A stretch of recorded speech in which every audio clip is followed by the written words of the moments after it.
Hello दोस्तों, कैसे हैं आप सब। उम्मीद है सभी अच्छे होंगे। अमर हब आप सबका स्वागत करता है। जैसा कि आप लोग जानते हैं कि अमर हब टीम के द्वारा जब भी कोई सूचना दी जाती है वो बेहद महत्वपूर्ण होती है और आपके लिए लाभदायक अवश्य होती है। यूपी ट्रिपल एससी से जितने भी लोग इन भर्तियों से संबंधित हैं उनके लिए बेहद महत्वपूर्ण खबर है और उम्मीद करता हूँ कि आप लोग वीडियो ध्यान से सुनेंगे। कमेंट बॉक्स के माध्यम से इसके बावजूद अगर कोई क्वेश्चन रहता है आपके दिमाग में तो कमेंट बॉक्स के माध्यम से कमेंट करेंगे। इसके साथ साथ इस चैनल को सब्सक्राइब करेंगे, शेयर करेंगे और इसके डिस्क्रिप्शन में टेलीग्राम चैनल दिया गया है, उसको आपको जरूर ज्वाइन करना है, जिससे कि विद इन सेकेंड सारी सूचनाएं आपको रिक्रूटमेंट से संबंधित, भर्तियों से संबंधित और परिणामों से संबंधित मिलता रहे। अब मैं बताना चाहता हूं कि चुनाव आयोग ने आचार संहिता ऑलरेडी लागू कर दिया है और ये आचार संहिता 4 जून तक लागू रहेगा, क्योंकि 4 जून को आम चुनावों के नतीजे घोषित किए जाएंगे। तो इसमें जब चुनाव होता है किसी भी, चाहे आपका विधानसभा का चुनाव हो या लोकसभा का चुनाव हो या कोई अन्य चुनाव हो, तो उसमें प्रशासन के लोगों का और प्रशासन के जो अधिकारी वर्ग होते हैं, कर्मचारी वर्ग होते हैं, उनका बहुत बड़ा योगदान होता है, क्योंकि चुनाव को सही तरीके से कंडक्ट कराने में मैन पावर की आवश्यकता होती है और ये मैन पावर जब लग जाती है तो अन्य काम थोड़े से उसमें बाधा होती है। तो यहाँ पे जो रिक्रूटमेंट से संबंधित चीज़ें हैं, अगर कोई लिखित परीक्षा का आयोजन कराना है तो उसमें प्रशासन के साथ साथ कर्मचारी, जो भी सरकारी कर्मचारी होते हैं, उनका भी वहाँ पे योगदान बहुत ही बड़ा होता है।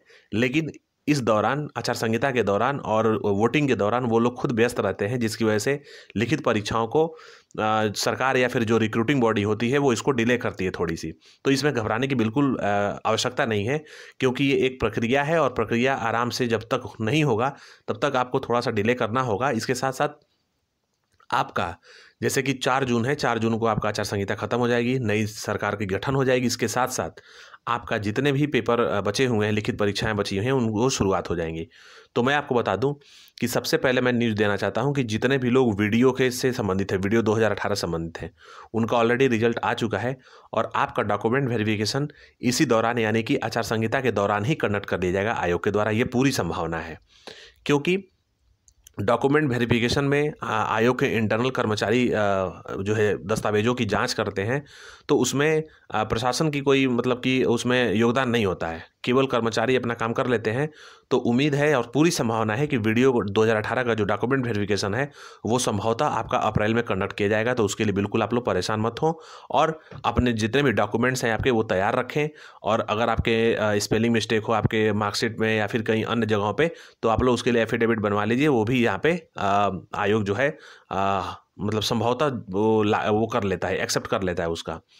इसके साथ मैं बताना चाहता हूँ कि मेडिकल से संबंधित जितने भी लोग आवेदन किए हैं, अन्य भर्ती थी जैसे कि आई टेस्टिंग ऑफिसर का, इसके साथ साथ अन्य भर्तियाँ थी, एक्सरे टेक्नीशियन वगैरह की थी, तो इनकी परीक्षा जो है आपकी जून से लेकर के अगस्त के बीच में संभवतः हो जाएगी। तो उसके लिए आप लोग बिल्कुल परेशान मत हो। इसमें कई सारी भर्तियाँ हैं जिनकी शॉर्ट लिस्टिंग ऑलरेडी आ चुकी है और आई टेस्टिंग जो ऑफिसर हैं उनकी अभी शॉर्ट लिस्टिंग नहीं आई है, तो उनकी भी आ जाएगी। लेकिन संभावना यही है कि 0 नंबर यानी कि 1 नंबर वाले भी इसमें अग्रिम प्रक्रिया के लिए और घोषित कर दिए जाएंगे आयोग के द्वारा। तो उसके लिए बिल्कुल तैयार होइए आप लोग। और आपके जितने भी बैकग्राउंड से, अगर मान लीजिए आप लोग मेडिकल के बैकग्राउंड के हैं या फिर आप अकाउंटेंट के बैकग्राउंड के हैं, तो जिस भी बैकग्राउंड के हों आप लोग उसको अच्छे से तैयारी करते रहिए। इसके साथ मैं बताना चाहता हूँ कि आप लोगों ने देखा कि जूनियर इंजीनियर 2024 सिविल इंजीनियरिंग के 4,000 से ज़्यादा पद आयोग ने घोषित किया विज्ञापन के रूप में। ये 2 विज्ञापनों में आया, पहला विज्ञापन जारी हुआ, उसके साथ साथ उसमें सीटें ऐड करी गई और टोटल जो है इस समय 4,016 के आसपास पद हो गया है। तो जूनियर सिविल जो भी डिप्लोमा सिविल इंजीनियरिंग से किए उनके लिए तो बेहद खुशी की बात है कि उनके लिए बहुत अच्छी खासी एक वैकेंसी आयोग ने आचार संहिता लगने से पहले ही घोषित कर दिया, विज्ञापन घोषित कर दिया है। तो उसके लिए बिल्कुल आप लोग तैयार रहिए और अपना बैकग्राउंड को पढ़ते रहिए। इसके साथ साथ बताना चाहता हूँ कि जितने भी लोग अन्य डिप्लोमा के हैं, जैसे कि अगर आपने डिप्लोमा मैकेनिकल में किया है, इलेक्ट्रिकल में किया है, कंप्यूटर में किया है, एग्रीकल्चर में किया है या फिर अन्य किसी स्ट्रीम में किया है, तो आपके लिए भी यूपी ट्रिपल एससी और आयोगों द्वारा समय समय पर भर्तियां निकाली जाती हैं जूनियर इंजीनियर के रूप में। और निश्चित तौर पे कुछ अध्याचन जो है आपके यूपी ट्रिपल एससी में मौजूद हैं, उनकी संभवतः स्क्रूटनी चल रही है और आपका भी विज्ञापन हो सकता है कि जस्ट चुनाव के बाद ही विज्ञापन घोषित कर दिया जाए। तो उसके लिए बिल्कुल परेशान मत हो। ऐसा बिल्कुल हतोत्साहित होने की आवश्यकता नहीं है कि सिविल वालों की, यानी कि डिप्लोमा इन सिविल इंजीनियरिंग वालों की जो है भर्ती आ गई है और आपकी भर्ती नहीं आई है।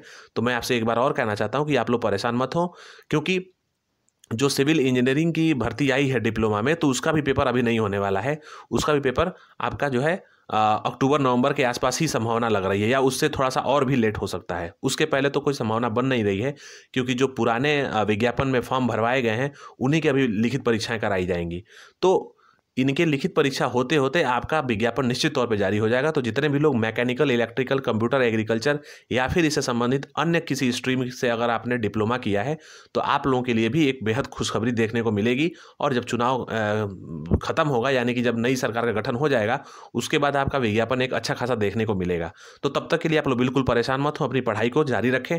जिस भी बैकग्राउंड से हो उस बैकग्राउंड को अच्छे से पढ़ते रहें। इसके साथ साथ जितने भी लोग ऑडिटर का पेपर फॉर्म भरे हैं और उनकी शॉर्टलिस्टिंग ऑलरेडी आ चुकी है, तो जितने भी मतलब कि इसमें सबको पास कर दिया गया था, तो जितने भी लोग हैं इस भर्ती में वो लोग अपने तैयारी को अच्छे से करते रहें। आपका पेपर आपके साथ साथ विलेज वीपीओ का 2023 का भी जारी कर दिया गया था, और उसमें भी देखा गया था कि करीब करीब 60,000 से ज़्यादा अभ्यर्थियों को पास किया गया है मुख्य परीक्षा के लिए।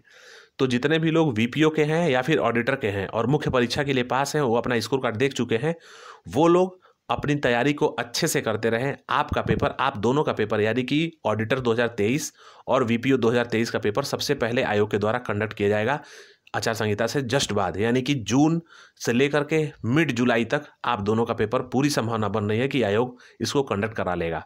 तो इसके लिए आप लोग बिल्कुल परेशान मत हो, और जैसी भी सूचनाएं आयोग की तरफ से या फिर अन्य माध्यमों से, पेपर से, न्यूज़पेपर से या फिर अन्य माध्यमों से सूचनाएं मिलेंगी, समय समय पर हम लोग आकर के आपके लिए लाएंगे, टेलीग्राम ग्रुप के माध्यम से और यूट्यूब के माध्यम से। तो उम्मीद करता हूं कि आपको वीडियो ध्यान से सुने होंगे, चीज़ें समझ में आई होंगी। और जितने भी लोग हतोत्साहित थे अन्य डिप्लोमा इंजीनियरिंग वाले अभ्यर्थी, तो आप लोग को परेशान होने की बिल्कुल आवश्यकता नहीं है। अब आज के बाद से आप लोग अपनी तैयारी को अच्छे से करते रहिए, आपके लिए भी विज्ञापन देखने को मिलेगा।